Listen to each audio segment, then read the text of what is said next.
जब तलक जामे है जहां दिल आशना है।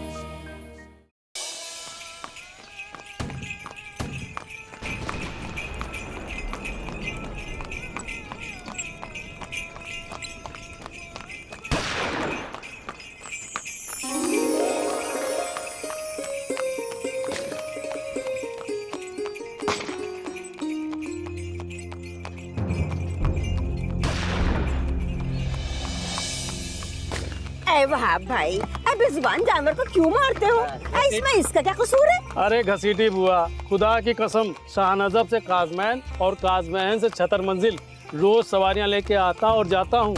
आप कांखोरा रख दो, मजाल है पानी छलक जाए। अरे वाह भाई, मैं तो कहती हूँ किसी लदीदी की नजर लग गई है लखनऊ शहर को, वरना जिस शहर में गीत और संगीत मिट्टी और हवा में घुले मिले हों, यकीन नहीं आता कि इस शहर में है गोला बारूद।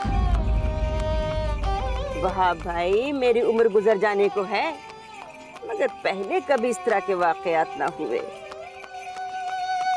अब तो आए दिन धमाधम की आवाजों से कानों के पर्दे फटे जाते हैं।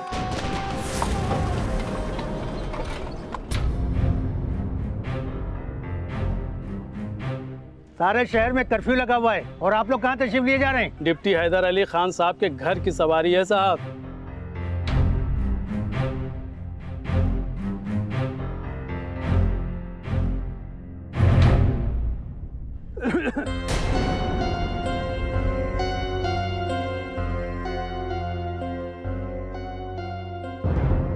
और ये पर्दे में कौन है?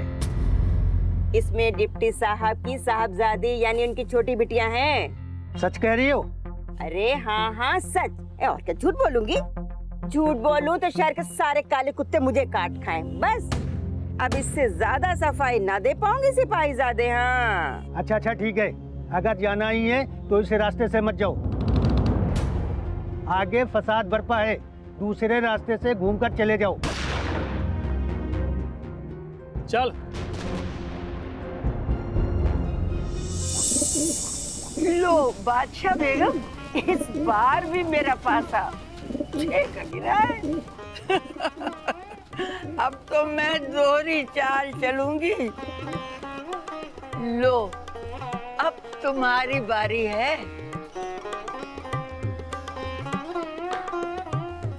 लीजिए जी अम्मा, इस बार भी पासा नहीं गिरा, चारों वोटें खाने में बंद हैं, एक भी बाहर नहीं निकली। अब खेलूं क्या खाक? मैं खूब समझती हूँ बादशाह बेगम, ये तुम्हारी पुरानी आदत है। जब तुम हारने लगती हो ना, तो कोई ना कोई बहाना करके खेल खत्म कर देती हो। नहीं नहीं चची अम्मा, ये बात कतई दुरुस्त नहीं है। आप रिश्ते और उम्र का फायदा उठाना खूब जानती हैं। है? अगर मैं रिश्ते और उम्र का फायदा उठा रही हूँ तो मेरे ऊपर गलाजत के टोकरे पड़े। अरे चची अम्मा, आप ये क्या कह रही हैं? बात दरअसल ये है कि मैं सुबह से बहुत परेशान हूँ। शहर में कर्फ्यू लगा है और शायद इसीलिए मेरा दिल खेलने में नहीं लग रहा है। मैं खूब जानती हूँ बादशाह बेगम कि तुम्हारा दिल खेल में क्यों नहीं लग रहा है। आप क्या जानती हैं चची अम्मा? यही कि जब से तुमने अपनी बेटी नरगिस की शादी की है, तुम्हारा दिल किसी और चीज में नहीं लगता। ये बात नहीं है चची अम्मा, इतनी उम्र गुजर गई, ऐसा कभी नहीं हुआ है कि डिप्टी साहब नहार मुंह मर्दाने में चले जाएं। सुबह से नाश्ता ठंडा हो रहा है, लेकिन डिप्टी साहब को तो जैसे कोई फिक्र ही नहीं है। 2 मर्तबा बतूलन को भेज चुकी हूँ, मगर वहाँ से कोई जवाब नहीं आया। दोपहर होने को आई। बेगम साहिबा, डिप्टी साहब आवत रहे, लेकिन का बताई, मिश्रा जी के संग कुछ खादी कपड़े वाले और 2 पल्ली टोपी वाले मिल गए। डिप्टी साहब हमसे कहे तुम जाओ जाओ, हम आवत हैं। लो, मिश्रा जी आ गए, अब तो 5-6 घंटे की फुर्सत है। अरे बैठ जाएंगे शतरंज की बिसात में। खुदा खैर करे, अरे खुदा इन गोरों का मुंह काला करे। अरे बतूलन, जरा एक गिलास पानी और दवा लेती आना, बेगम साहिबा कौन सी दवा लेके आए? आप तो बहुत सारी दवा खावत हो। अरे हमारे दिल की दवा, चल जा। हाँ, अब लाई है। हमारा दिल पहलू से निकला जा रहा है। सारे शहर में कर्फ्यू लगा है, सारे मर्द अपने अपने घरों में बैठे होंगे, मगर इस घर के मर्दों को तो जैसे कोई फिक्र ही नहीं है। एक लम्हा भी पैर टिकते नहीं। अरे टिकेंगे भी तो कैसे? सबके सब लाड साहब है ना बरतानिया हुकूमत के। 2 दिन हो गए नरगिस को ससुराल गए हुए, उसकी कोई खैर खबर नहीं आई है। अब मेरी जुबान मत खुलवाओ। जब से तुम्हारी देवरानी इस घर में ब्याह कर आई है, सिर्फ नफरत के बीज बोए हैं। अब तो खूब फसल कटेगी नफरत की। आप ठीक कह रही है चाची अम्मा। डिप्टी साहब को तो पूरी इस दुनिया में अपने कुंबे से अच्छा कोई नजर ही नहीं आता। अरे नजर भी कैसे आएगा? जब देखो तब वो तुम्हारी देवरानी खदरे वाले मौलवी के यहाँ चिलमन से लगी बैठी, कभी शक्कर कभी पानी, कभी शक्कर कभी पानी फुकाया करती हैं। वही शक्कर पानी असर कर गया है डिप्टी साहब को। अब तो डिप्टी साहब को वही नजर आएगा जो खतरे वाले मौलवी का जादू दिखाएगा।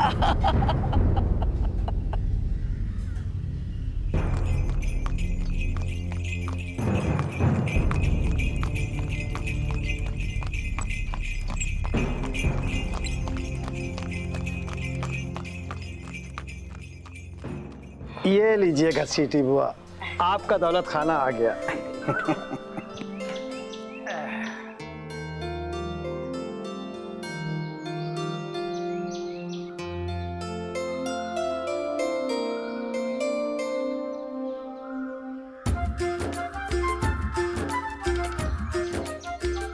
अब्दुल्ला भाई सलाम अलैकुम।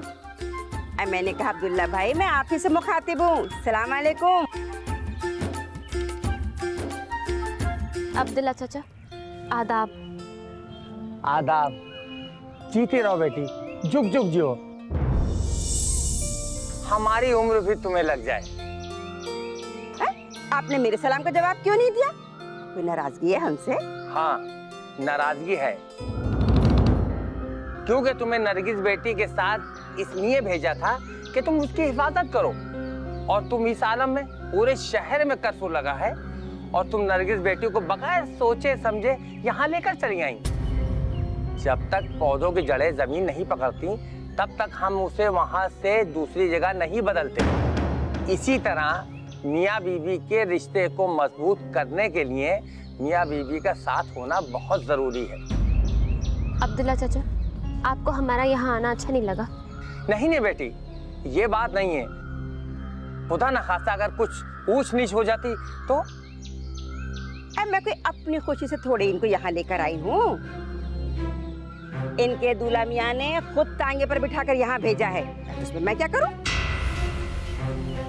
चलो बीबी अंदर चलो। मुझे तो बहुत डर लग रहा है। चची अम्मा मुझको देखते ही बरस पड़ेंगी, नमक मिर्चा छिड़क कर जिंदा ही खा जाएंगी मुझे। अम्मी, अम्मी। नरगिस, तुम? है शहर में तमाम हंगामा मचा है और इस मुसीबत के आलम में तुम्हारे शौहर ने तुम्हें मैके भेज दिया है। अम्मी, अब्बू कहाँ हैं? तुम मुझसे बात करो और साफ साफ बताओ कि क्या बात। याद रहे, ससुराल वालों की हिमायत ना करना। तुम्हारे शौहर से तो मैं बात करूंगी। चची अम्मा, शहर में कर्फ्यू लगा है और अब्बास को जरा सी भी शर्म महसूस ना हुई कि 4 दिन की दुल्हन को टांगे पर बिठाकर मैके भेज दिया। अम्मी, वो लोग बहुत अच्छे इंसान हैं, आप समझने की कोशिश कीजिए। सुन लिया बादशाह बेगम, अरे खदरे वाले मौलवी का जादू इस पर भी असर कर गया है। चची अम्मा ये देखिए, सुबह इनका बिस्तर साफ कर रही थी तो ये तावीज इनके तकिए के नीचे से मिली है।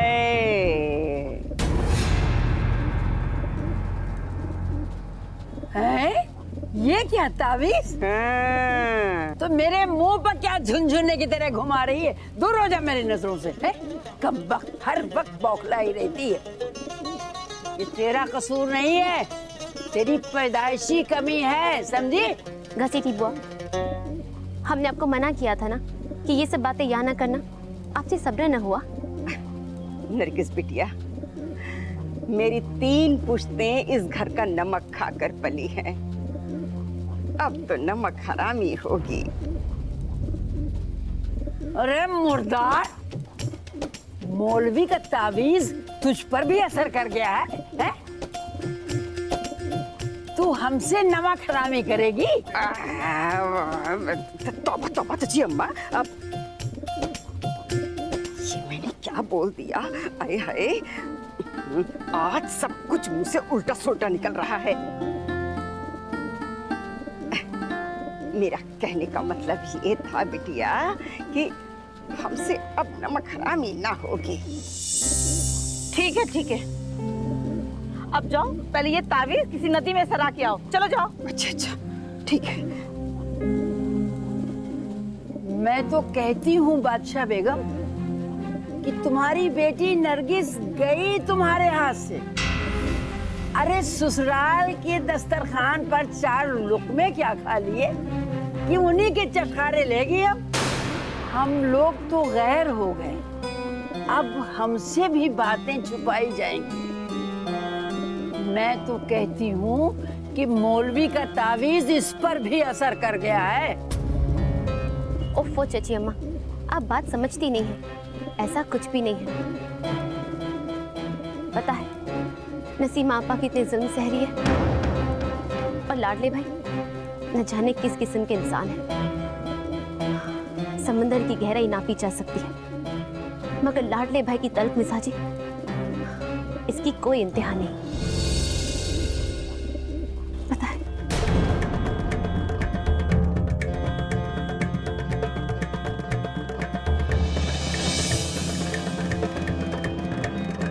नरगिस, ये सब जेवर यहाँ से लेती जाओ और अपनी अम्मी के पास रखवा देना।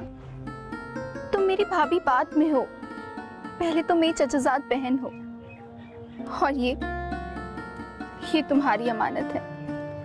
नहीं बाजी, अगर लाडले भाई जेवरों को घर में ना पाएंगे तो आप पर और भी जुल्म करेंगे। हम ऐसा नहीं कर सकते। आज मेरे शौहर चाहे मुझे मार ही क्यों ना डाले, मगर मैं उनकी चोरी में उनका साथ कतई ना दूंगी। इन्हें ले जाओ नरगिस, इन्हें ले जाओ। ठीक है बाजी।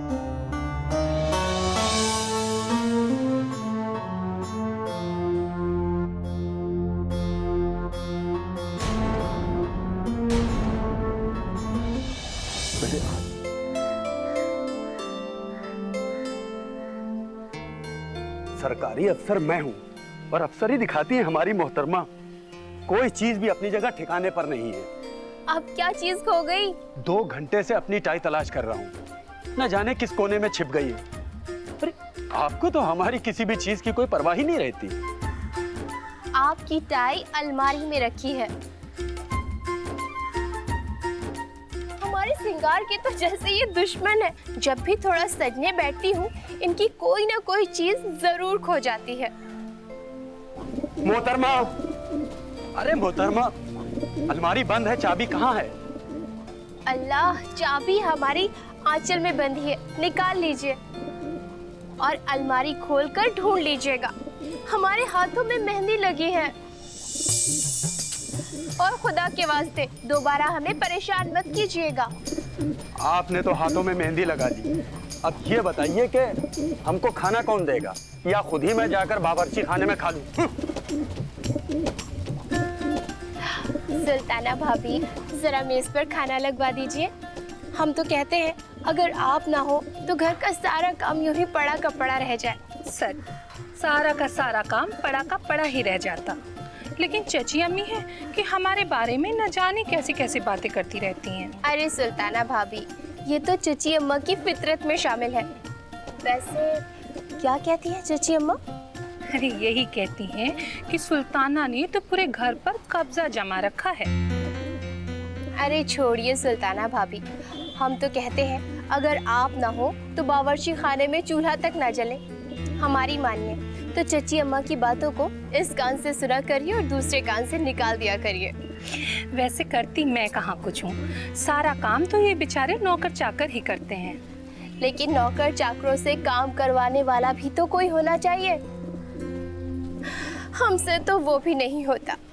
खैर छोड़िए ये सब बातें, खाना लगवा दीजिए।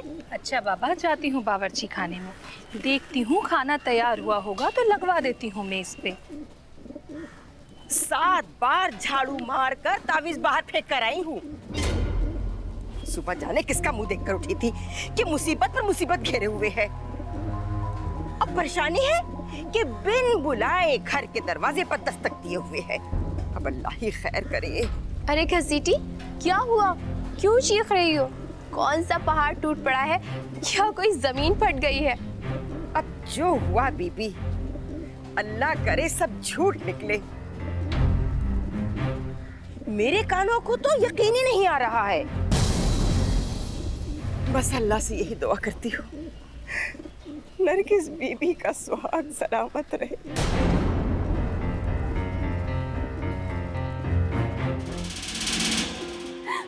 अब्बू, अब्बू, अब्बू। हमें सब पता है तुम्हारे शौहर पे 2 अंग्रेज अफसरान के कत्ल का इल्जाम, सब पता है हमें। अरे अगर खून खराबा ही करना था तो 20 दिन पहले शादी क्यों की थी? हमारी बेटी घर पर बैठी रह जाती, ये हमें मंजूर था, मगर ये जिल्लत हमसे ना सही जाएगी। अरे बादशाह बेगम, माँ के खून का असर कुछ तो आएगा, हैं? जी अम्मा खामोश हो जाइए आप। ठीक है, अब तुम जानो, तुम्हारा काम जाने। सबसे बड़ी फिक्र की बात तो यह है कि दंगाइयों की फहरिस्त में तुम्हारे भाई आबिद का नाम भी शामिल है। खैर बेटे, पंडित जवाहरलाल नेहरू ने बड़े ही खुफिया तरीके से हम लोगों की मदद की है। अब्बास और आबिद के पासपोर्ट और वीजा का इंतजाम इन्हीं लोगों ने बड़ी जद्दोजहद से करवाया है। बेटे, आज ही की रात तुम्हारे शौहर और आबिद को लखनऊ छोड़कर बंबई जाना होगा और बंबई से ईरान के लिए रवाना होना होगा। या अल्लाह, वो ईरान जाने के लिए राजी हो जाए। जरूर हो जाएंगे बेटा।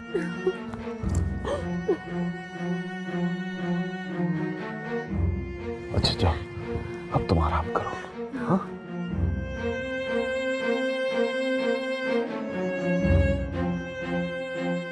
बेगम, आप अब्बास को लेकर नरगिस से कोई ऐसी फिजूल की बात मत कीजिएगा जिससे इसके दिल को तकलीफ हो। याद रखिए, कड़वाहट से सदियों के रिश्ते पल भर में टूट जाते हैं। मैंने आबिद और अब्बास को बुलवाया है, आप उनके रवाना होने की फौरन तैयारियां कीजिए। और हां, याद रखिए कि इस घर का कोई भी फर्द अब्बास और आबिद कहां जा रहे हैं इसके मुतालिक चची अम्मा से कोई बात नहीं करेगा। आप ये कैसी बात कर रहे हैं? चची अम्मा के लिए? देखिए बेगम, चची अम्मा बुरी नहीं है, हमारी बड़ी है, बहुत अच्छी है। जब से हमारे चचा आजादी में शहीद हुए हैं तब से हमारे ही साथ हैं। अपनी अम्मी के बाद हमने इन्हें ही अपनी मां माना। बेगम, आप तो बखूबी जानती हैं कि हम क्या कहना चाहते हैं। चची अम्मा अब दोस्त और दुश्मन में फर्क नहीं कर पाती, सबसे अपने दिल की बात कह देती हैं। उनके पास बात जाती है तो पराई हो जाती है, और हम नहीं चाहते कि ये बात कहीं बाहर जाए। समझ गए? जैसा आप ठीक समझे।